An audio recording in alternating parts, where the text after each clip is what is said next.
लिए उसने मुंह खोला, चोंच खोली, वैसे ही रोटी का टुकड़ा नीचे गिर गया। रोटी का टुकड़ा नीचे गिरने पर क्या किया, लोमड़ी लेकर भाग गई।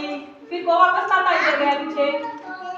ऐसे में क्या इस कहानी का मतलब क्या हुआ, किसी के बातों में नहीं आना चाहिए, बहकावे में नहीं आना चाहिए, किसी पर भी भरोसा नहीं करना चाहिए, क्योंकि जो चालाक लोग होते हैं वो तो सुपरवाइजर से अपनी इच्छा से भी कुछ धोखा दे देते हैं ना, तो किसी के भी बहकावे में नहीं आना चाहिए। इस कहानी का मतलब यही है। ठीक है, सभी तैयार हो जाओ। क्या छोटी है लोमड़ी थी, वह बहुत ही भूखी थी, वो इधर उधर भटक रही थी जंगल में, भूखी थी, उसको खाने को कुछ नहीं मिल रहा था।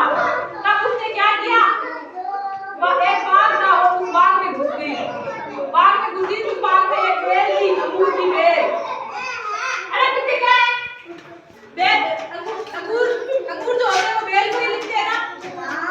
अंगूर लगे हुए थे उस बेल पर बहुत सारे, लेकिन वो बहुत ऊंचे थे ऊपर। वो ना छलांग लगा कर खाने की कोशिश कर रही थी, लेकिन उसको मिला ही नहीं, पहुंच नहीं पा रही थी वो।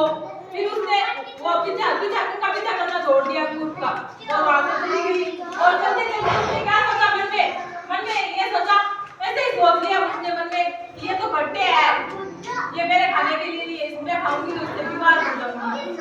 तो इसका मतलब क्या है, इसका मतलब ये है कि जो चतुर लोग होते हैं वो झूठा ही ऐसे ही बहाना बना लेते हैं, जब उनको वो चीज नहीं मिलती है ना, तो ऐसे ही बहाना बना लेते हैं कि वो, जैसे उसने ये सोचा कि वो खट्टे हैं, लेकिन अंगूर खट्टे थोड़ी थे, वो खट्टे नहीं होते हैं ना।